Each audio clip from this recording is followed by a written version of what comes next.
नमस्कार दोस्तों, मैं सुनील सिंह आप सभी का स्वागत करता हूं। दोस्तों, पिछले कुछ वर्षों से हमारे उत्तर प्रदेश वैसे तो कई समस्याओं को झेल रहा है। बहुत सी प्राकृतिक आपदाएं उत्तर प्रदेश में आ रही हैं और इन सब के ऊपर हमारे 50 से ज्यादा जिले आज सूखे की चपेट में हैं और सूखे के कारण जहां पानी का हाहाकार मचा हुआ है पूरे प्रदेश में, वहीं हमारे किसान की हालत बद से बदतर होती जा रही है। हमारा किसान कर्जे में डूबा है, हमारा किसान आत्महत्या कर रहा है, हमारा किसान अपना क्षेत्र छोड़ के पलायन कर रहा है।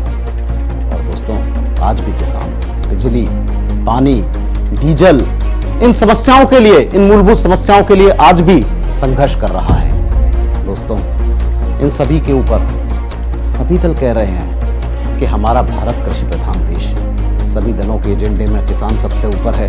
क्या कारण है कि आज सभी दलों को किसानों की चिंता सता रही है? इसलिए दोस्तों कि उत्तर प्रदेश में बहुत जल्दी चुनाव आने जा रहा है। अब 6 महीने के अंदर उत्तर प्रदेश एक चुनाव में जा रहा है और उत्तर प्रदेश चूंकि चुनाव में जा रहा है तो उत्तर प्रदेश का 70% किसान, जो हमारी आबादी गांव में रहती है, किसान, आज उसकी वोटों की चिंता सभी दलों को है। आइए देखते हैं कि इस वोट बैंक के लिए, इस किसानों को वोट बैंक मानने वाले इन दलों के लिए आज क्या बातें हमारे इस प्रदेश के किसान और इस प्रदेश का नौजवान आज क्या बातें कर रहा है। आइए हम सभी इस बात को देखते हैं। परिवर्तन 2017। नमस्कार दोस्तों, मेरा नाम है मंजीत कौर। दोस्तों, जैसा कि आप जानते हैं कि अभी पिछले कुछ दिनों पहले उत्तर प्रदेश में भयंकर सूखा पड़ा था। तो आइए दोस्तों, उन इलाकों की ओर चलते हैं जो सूखे से ग्रस्त हैं और इसी संदर्भ में वहां के लोगों से बातचीत करते हैं। मेरा नाम कंधईलाल गौड़ है। आप यहाँ पे रायबरेली गांव के बेटा गुर्द ग्राम के प्रधान जी हैं। जी। ठीक है, तो अभी आपको जैसे कि आपको पता चला है कि हमारे यहाँ मतलब सूखा पड़ा हुआ है। ठीक है, सूखे की वजह से आपके गांव में आपके किसानों को किन किन परेशानियों का सामना करना पड़ रहा है, इसके बारे में बताइए हमें। इस बार जो ये सूखाग्रस्त हुआ है, इसकी वजह से किसानों को 30% लगभग गेहूँ पैदावार हुआ। तो 7% के नुकसान पर जब हमारे यहाँ काश्तकार है तो उसकी दयनीय स्थिति तो दिन पर दिन बिगड़ती चली जाएगी। तो लेकिन इस बारे में हमारे यहाँ की गवर्नमेंटों ने कभी आज तक सूखे के बारे में तो कोई ध्यान ही नहीं, न मुझसे कोई कभी बात हुई किसी अधिकारी कर्मचारी। तो मैं समझता हूँ हमारे जिले की तो बड़ी दयनीय स्थिति सूखे के बारे में, और उसके पहले जो ओलावृष्ट हुआ जिसका पैसा आज तक हमारी ग्राम सभा को तो नहीं मिला है। जो है सूखा है, नहर नहीं है, पानी की सुविधा नहीं है, तो क्या खाएं? आज तक किसी भी किसान को ना कोई सूखा राहत मिला, ना कोई आपदा राहत मिली, ना कोई राहत मिली। यहाँ तक है कि सरकार की तरफ से जो कोटे में अनाज आता है उसमें भी यहाँ के लोग, यहाँ के दलाल बंदरबाट कर लेते हैं। उत्तर प्रदेश में 70% फसल कम पैदा हुई है, जिसका उत्तर प्रदेश सरकार ने कुछ अनुदान देने के लिए कहा था कि नुकसान का जो कुछ भरपाई किया जाएगा, लेकिन वो केवल कागजों पर ही खानापूर्ति की गई है। किसानों को बहुत परेशानियां है। सूखा के बारे में न गल्ला पैदा हुआ, न धान पैदा हुआ, न गेहूँ पैदा हुआ।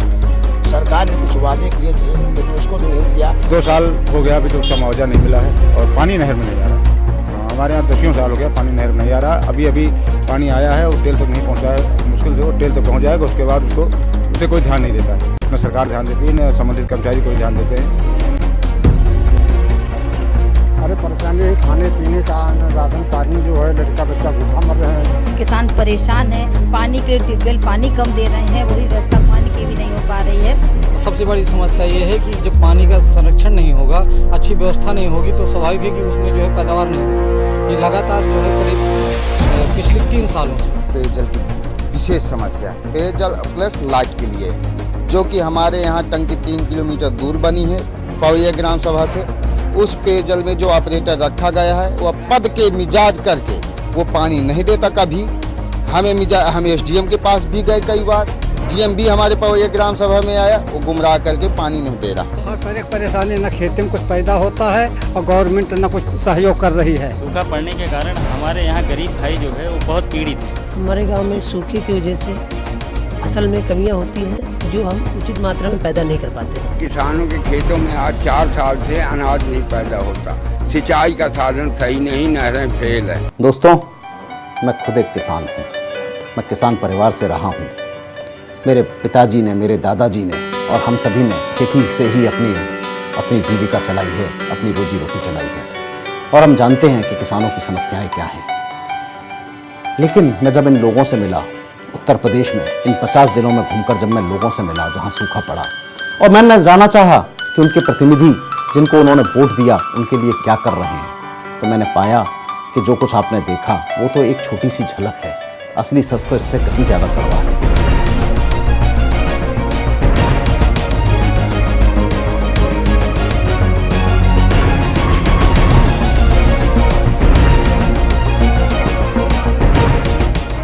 आज हम आए हैं सुरेश सिंह जी के घर पे, जिन्होंने फसल ना होने की वजह से, सूखे के कारण और कर्जा लिया था, इस वजह से उन्होंने आत्महत्या कर ली।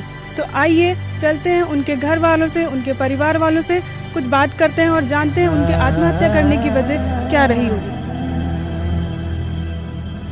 नमस्कार, मेरा नाम विष्णुपाल सिंह। विष्णुपाल जी, आप सुरेश सिंह जी के क्या लगते हैं? चाचा लगते हैं। चाचा लगते हैं। और ये दोनों उन्हीं के बच्चे? हाँ जी। अच्छा, ये बताइए, सुरेश सिंह जी ने आत्महत्या जैसा कदम क्यों उठाया?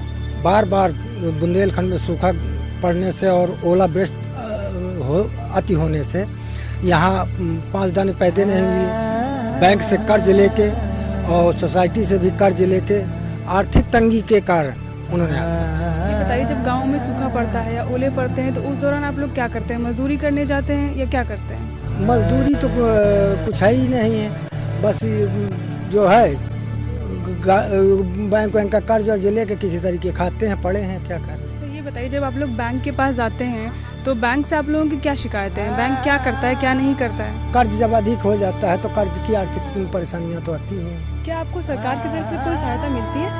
कोई सहायता आज तक नहीं मिली, ना कोई आज तक यहाँ पूछने आया कि सुरेश सिंह ने आत्महत्या की, न किसी प्रकार। मैं कम से कम बच्चों को लेकर 5-6 बार डीएम के यहाँ पेश कर चुका हूँ, एसडीएम के यहाँ भी पेश हो चुका हूँ, किसी प्रकार की कोई मदद नहीं मिली है प्रशासन से। जो अधिकारी आते हैं देखने यहाँ पे, वो लोग क्या बोलते हैं आपसे? बोलते हैं कि जब शासन से आएगा तब देखा जाएगा। ये बताइए, जो घर है इसकी दुर्दशा का कारण क्या है? इसकी देखरेख कौन करता है? इसका कारण ये है कि जब घर वाला ही नहीं है तो ये घर को कौन व्यवस्थित करेगा। वर्तमान सरकार ने किसानों के लिए, आपके लिए जो ये इस बारे में सुना, उसने क्या किया और क्या आप उससे संतुष्ट हैं? कुछ नहीं, आज तक किसी प्रकार की बैंक में जो है क्रेडिट कार्ड का रिन्यूअल भी होता है और बीमा होता है, बीमा तक नहीं मिला। जो हमारा एक रकबा पड़ता है मरवा हाथ, वहाँ सरकारी सींच लगती है हम लोगों को, आज तक वहाँ न पानी की व्यवस्था है और सींच हम लोग परमानेंट देते हैं। क्या कोई अधिकारी या कोई कर्मचारी कोई भी आपसे मिलने नहीं आया, आपका हाल जानने नहीं आया कि क्या हुआ उसके बाद? कुछ आज तक यहाँ कोई अधिकारी नाम की चीज ये नहीं पूछने आया कि सुरेश सिंह किन कारण परिस्थितियों में आत्महत्या की। अच्छा, ये बताइए कि आगे आपने क्या सोचा है? यही सोच रहा हूँ कि अगर नहीं होगा तो बच्चों को लेके मैं अशोक लाट बांधा में अनशन के लिए बैठा।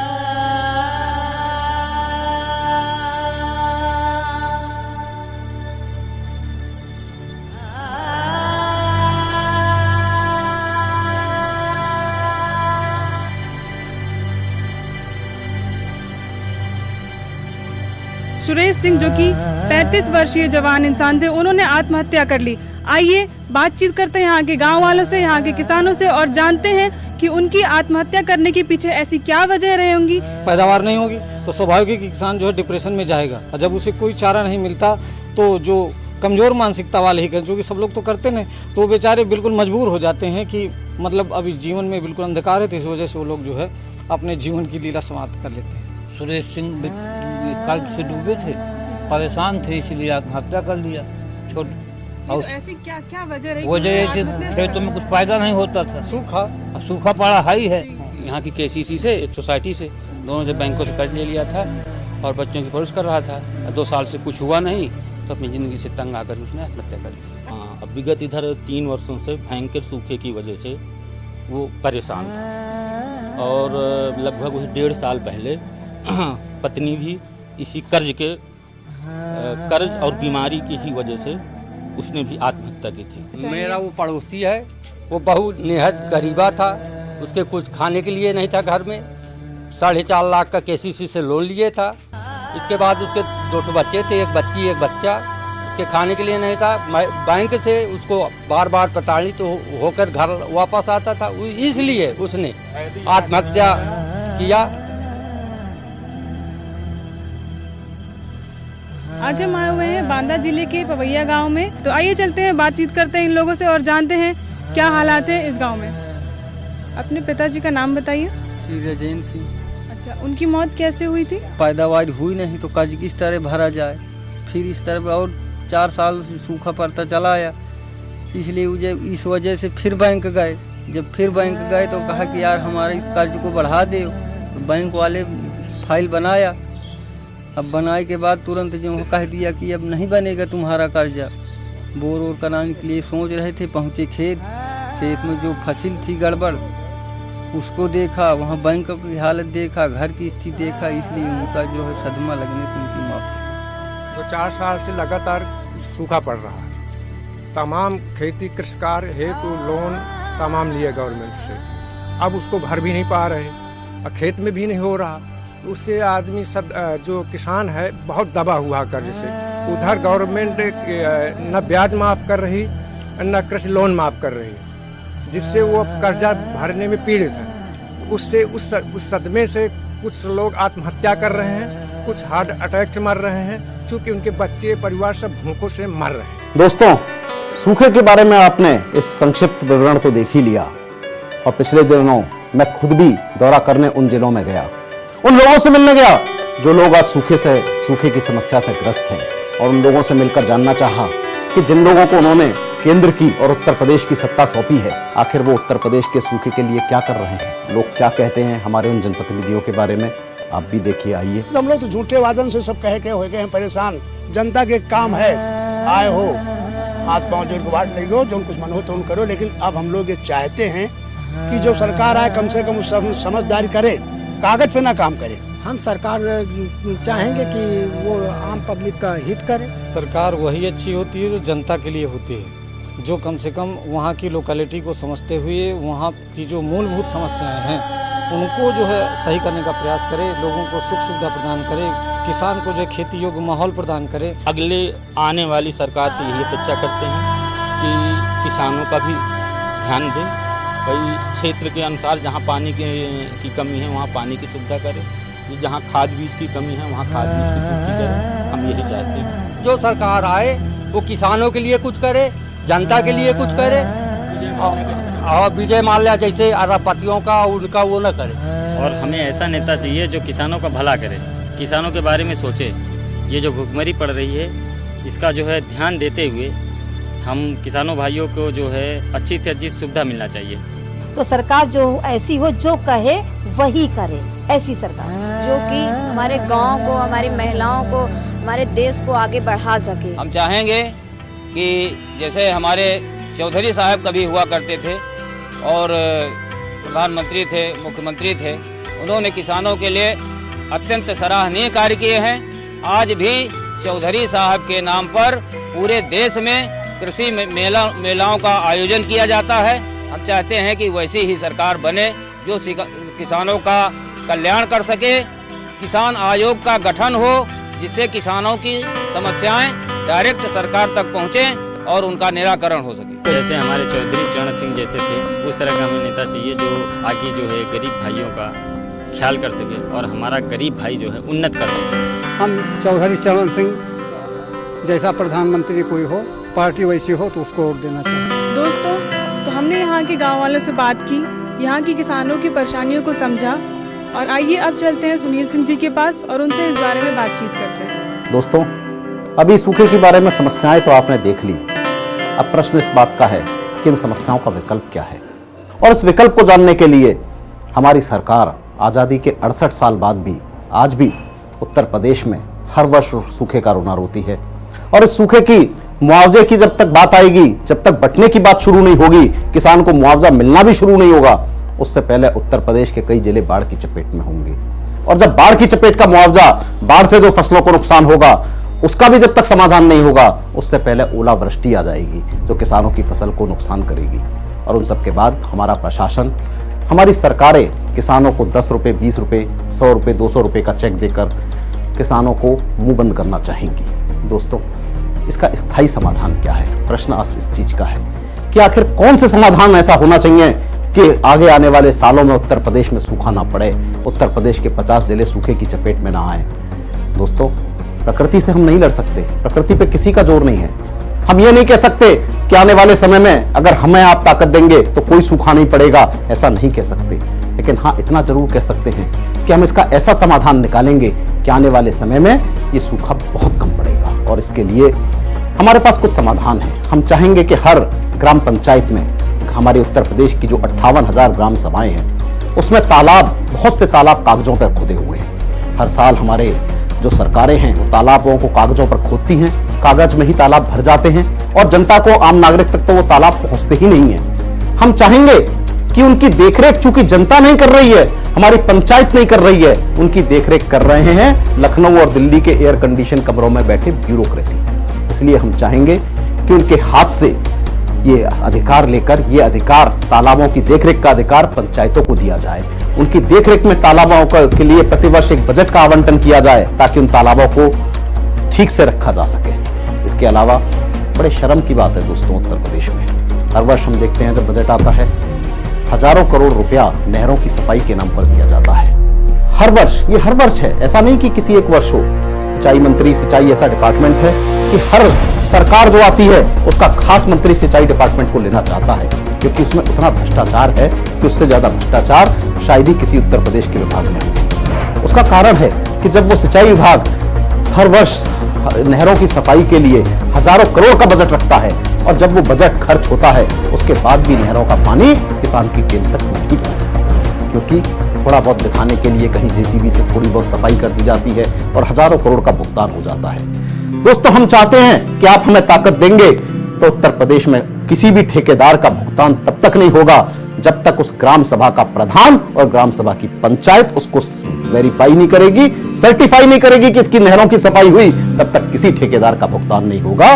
क्योंकि उत्तर प्रदेश की सरकार फॉर द पीपल नहीं है, उत्तर प्रदेश की सरकार या केंद्र की सरकार फॉर द कॉन्ट्रैक्टर्स है, फॉर द उन लोगों के लिए है जो ठेकेदार हैं। ये डेमोक्रेसी कोई जो हमारी चल रही है, ये पब्लिक के लिए नहीं चल रही, ये उन चंद ठेकेदारों के लिए चल रही है जो इस प्रदेश को, इस देश को चला रहे हैं, जो हर दल में शामिल हैं।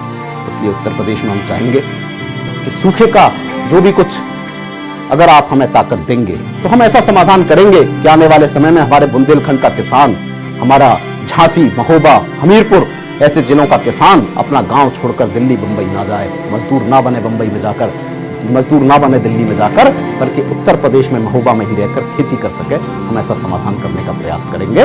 और हम तो कहना चाहेंगे कि आपने सारी सरकारों को देख लिया। अगर आपको उम्मीद लगती है इनके बची हुई, अगर आपको लगता है कि अब कांग्रेस में शायद कोई जान पड़ जाएगी, प्रियंका जी आके हाथ हिला के अगर आपको लगता है कि उत्तर प्रदेश में सूखे की समस्या का हल कर देंगी, बेशक आप उनको चुनिए। और उत्तर प्रदेश की वर्तमान सरकार और पूर्व बहन जी मायावती जो दौलत की देवी हैं, उन सबको आप देख चुके हैं, आप हमसे ज्यादा जानते हैं। हम कुछ नहीं कहना चाहेंगे, बस ये कहना चाहेंगे, आखिर कब तक सोते रहोगे, कब जागोगे? नींद से सोना छोड़ दो, जग जाओ। ये प्रदेश तुम्हारा है, ये देश तुम्हारा है। आज नहीं जगोगे तो आने वाले 5 साल क्या और 25 साल पीछे जाओगे। यही हम कहना चाहेंगे। और लोकदल उत्तर प्रदेश में इसीलिए परिवर्तन 2017 के साथ एक विकल्प लाया है उन लोगों के लिए जो कहते हैं कि भाई कुछ बदल नहीं रहा, राजनीति में अच्छे लोग नहीं हैं, लोग बदल नहीं रहे हैं, कुछ बदल नहीं रहा है। लोकदल एक परिवर्तन देता है, एक विकल्प दे रहा है कि आप वोट जरूर डालने जाइए, अपना हक जरूर इस्तेमाल करिए। अगर वोट नहीं देंगे तो कोई ना कोई अयोग्य व्यक्ति फिर आप पे राज करेगा, इसलिए वोट जरूर दीजिए, परिवर्तन करिए। ऐसा हमारा आपको सुझाव है। बहुत बहुत धन्यवाद, नमस्कार।